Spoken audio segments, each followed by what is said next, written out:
て、今月の特集です。日本映画の音楽の代表的存在の作曲家の佐藤勝さんにスタジオに来ていただきまして、佐藤さんが編曲と指揮にあたった音響効果を持った映画音楽名曲集から佐藤さんのお話とともにいくつか聞いていただこうと、こういうプランなんですが、今日はどうもありがとうございます。どうも。でこの音作りっていうのは僕のアイデアから生まれたもので、佐藤さんの賛成とそれから努力で実を結んだものなんですけども、音響効果を映画のサウンドトラックに近い形で入れ、しかもですね、聴いてあまり邪魔にならない音楽の作り方っていうのは、口で言うと非常に簡単なようなんですけども、なかなか難しかったんじゃないかと思うんですよね。音楽家の立場はどうですか？やっぱり選曲するときに特徴のある音を持った内容の映画でないとできないっていうことが致命的ですね。ですからラブシーンの素晴らしい映画っていうのはこれはどうにもならないわけですよ。ですから自然に戦争映画とかね、西部劇とか西部劇も割とこうマカロニ風の方が料理しやすいようなところがありますね。ともかくリクエストを元にしてここで2つほど聴いていただきましょう。演奏は、佐藤勝さんの指揮のレオングランドオーケストラで、皆さん少し音響効果が聞こえるようにボリュームを上げていただくといいんじゃないかと思うんですが、ではご用意よろしいでしょうか。リクエストがありました「戦場にかける橋」から「クワイガーマーチ」、続いて第三の男から「ハリー・ライム」のテーマです。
戦場にかける橋クワイガーマーチと第三の男ハリー・ライムのテーマ、前の方は割合の映画に近く、ええそして第三の男の方はやや漫画的な雰囲気でそうですねちょっと変わりましたね。ブラックユーモア、うんうん、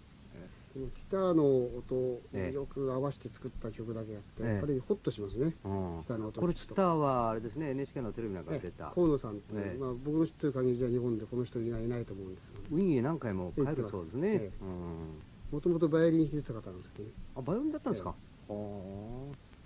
の間作詞家の阿久悠さんとも話したんですが、SE を入れる、つまりサウンドエフェクトを入れて、まあ、曲を作るっていうことになった。どうしてもSE で思いつくパターンっていうんですか、え決まっちゃうっていうんですね。僕もそう思いましたけどね、風とか波とかカモメとか、それから小鳥、汽車の、列車の音とか、水の流れ、雨、ピストルの音、まあ、さっきもちょっと佐藤さんも言ってられたんですけども、効果音も映画の場合音楽と同じだっていうのは僕の考えなんです、ある意味では。ただ映画の音作りで音楽と効果音のバランスっていうのはどうですか、実際には。これはダイアローグ以外の音を ME と言ってましてね、ええミュージックとエフェクトっていう意味ですけども、これは日本の映画でね、そうですね、これはよくやってるっていうのは20本ないですね。あ、そうですか。年間通して、あ非常にやっぱり切る音が、黒沢さんの影響でああいう音ばかりになったり、殴る音だとか、自動車の音なんてのは車種で全然変えてませんしね、ドアの音にしても、そうでしょうね。そう全くそういうところは無造作ですね。そうするとマニアが聞くと違うということは随分ある。記者だとおっしゃる全部違いますね。ね、外国のやっぱり科学省映画なんて見るとやっぱり凝ってますね。クラクションの入れ方にしても、入れ方、心理的にオフでパーッとなったり、はは効果音というのは雨が降ってるから雨の音っていうことじゃないと思うんですよ。むしろオフの音で勝負でしょうね。それがもう見えてるものの音なんてのこれはなくたって感じます。ジェット機の映画なんか音ほとんど入ってないのありますよね。聞こえてるんですよ、心理的には。全部入れちゃったらうるさくてしょうがないです。そうですよね。それがまあエフェクトだと思うんですよ。作られたものと本当のものの違いがやっぱりないと、ドラマのやっぱり立場がちょっと違うっていうんですかね。ですから NHK のテレビでもそうですけどもね、うまい効果の人っていうのはオフの音がうまいですね。ああ、そうですか。殴った音がいくらシンクロしてあったらそんなどうってことないんですよ。殴る前に音がするなんての時々ありますけどね。映像のないこうしたレコードの音作りの場合はもうこうやってみてどんな印象を持ってますか。やっぱり絵がないっていうことは例えば足音だったら、絵があれば一歩でも分かるんですよ。でも最低4歩ぐらい聞かないと足音だっていう確認できませんしね、水音なんて特に天ぷら揚げたような音になっちゃいますからね、ジャーっていうことになりますから、これは渓流であるか屋根に当たってる音であるか、番傘に当たる雨の音か、いろいろありますね。それ絵があればもう感じちゃうんですけどね、耳で聞いた場合は難しいですね。ですからこの後でやるものの中に雨の音が出てきますけども、やっぱり音質っていうのは大変だし、それからタイミングの問題ですね。飽きちゃ困るんですよ、生理的に。ね、延々とあんまりやっててもいいけど、音楽が大部分を占めるもんですからね。これやっぱりイージーリスニング、こういうレコードになるとあれですね、フォルテの音がどこに入るかっていうのが問題ですね。音楽のある種のこの起伏に合わせて入れていかないと、音楽を絞って入れる場合もあるけど、それじゃあんまり効果ないと思いますしね。一泊の休みの中に銃声を入れるとか、そういう工夫はしなきゃいけないですね。サントラ版が最近は大変多く発売されています。特に最近は僕なんか好きなんですが、セリフが入ったりね、効果音が入ったりしてるのが多くなってますね、外国の場合はね。音だけで聴く映画音楽、これは佐藤さん専門としてどう思いますか。これはもう全く違うんだと。名曲というのはもうそれで映画から触発されて書いた曲が独立していいんじゃないですかね。独立していい、離れてね。全部が全部そうではないと思いますけど、やっぱりいい曲ってありますよ。しかし映画音楽で後に残るものっていうのはだんだんなんか少なくなってくるよなんか夏メロ化してきましたしね。そうでしょうね。少なくなってでもだから、どうぞ。だからどうしてもね、こういうものを作るときには戦場にかける橋とか第三の男とかっていうようなものに偏りがち、他と似てきちゃいますよね。それ今のなんですか、フィーリング映画なんかヘッドアレンジした音楽非常に多いですよね。ああ、そうですか。要するに僕らが言わせるとスコアがないんですよ。あ、そうか。これやっぱり戦場にかける橋とか、きちんと僕らスコアが目に浮かぶわけです。そういう音楽が少なくなってるから、今の新しい映画の音楽がやりづらいですね。ああ、そうですかね。ヘンリー・マシーンにしても、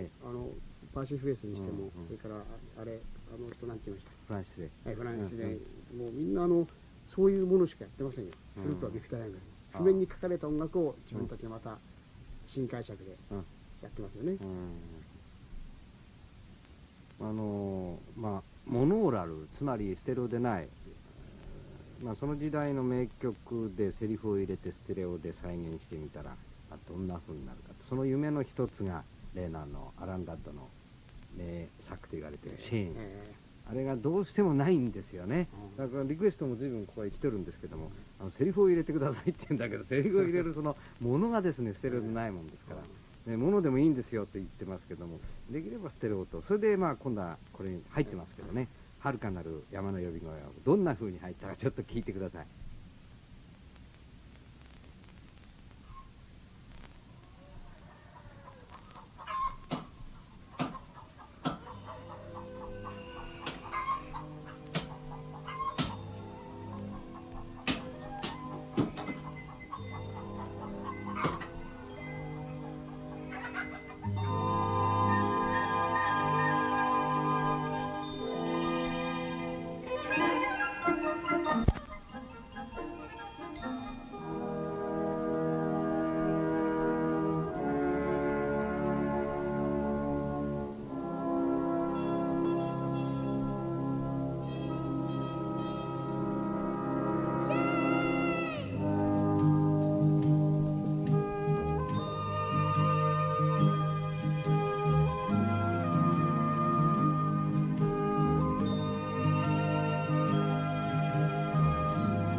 こういうふうにやっぱり声がこだましないとですね、なんとなくこの映画のイメージがね、こう浮かんでこないような気がしたんですけどね。今日は佐藤勝さんをお招きしていろいろと、佐藤さんが制作された、音を聞きながら進行してるわけなんですが、ここで佐藤さんの個人的なことをちょっとお尋ねしますけどね、タッチした映画の本数、正式には昭和27年からとしても24年ですからね、100本にはもうなってもう250本ぐらい、劇映画で。あ、そうですか。ですから最初初期の頃は200 250は行ってます。僕のところリストありますけど、うんやる劇場で上映されたものだけほうほうほうど、記録映画短編入れたら、短編ありますねそれともうテレビができてからのテレビドラマ、はい大変な数だと思います、でも最近映画の本数が減ってますでしょ。ああそうですからもう目に見えて減ってますね、毎年度ずっとリストを作ってるんですけど、だけど佐藤さんの場合は割合大作っていうのか力作っていうのか名作っていうのか、ともかく注目される作品が多いですよね。それがないんですよね、最近は残念なが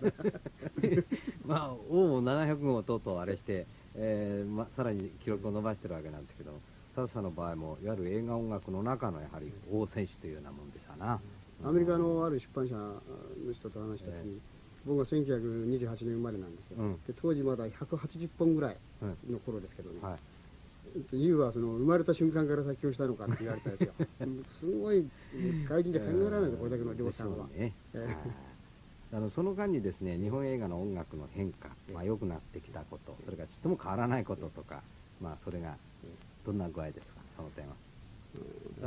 つまり映画音楽なんてのは早書き、つまり風切りを目の前にしてですね、どうしてもデッドラインが決まってる、風切りが決まってるから、日本映画の場合特に早書きをしなきゃならないという、悪習慣があったわけですけど、現在もそれは続いてるわけです。それは作曲家の心がけですね。本当のことや欧米から見ると見事に日数は少ないんですけど、前もって下準備しておけば、そんな殺人的なことじゃないです。ああ、そうですか。やっぱり時間だからある程度筆が速くなきゃこれは絶対できませんけども、そこで3日も4日も手伝いしてやるってことじゃないですね。それから佐藤さんの場合は非常に珍しいケースで、アメリカなんかには大変たくさんいるんですが、映画音楽がまず本道であると。好きなんですね。佐藤さんなんかはそういうわけでしょう、日本の場合。作曲家になろうとした時すでに映画音楽をやりたいから作曲家になろうって、これは全く一人ですね。ということはその前映画が好きだったわけです。子供の頃から一人で見てました映画ばっかり。どんなもの、つまり種類で他の一本松のやつ知ってますよ。ベンガルの葬儀とか。今の方は言うとわからないけど名作ですがね。愛染桂なんての小学校愛染桂のです。なるほどね。さあそれでは今度は非常に活発アクション映画からですね。これもリクエストがありました「荒野の七人」。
音の映画劇場効果音を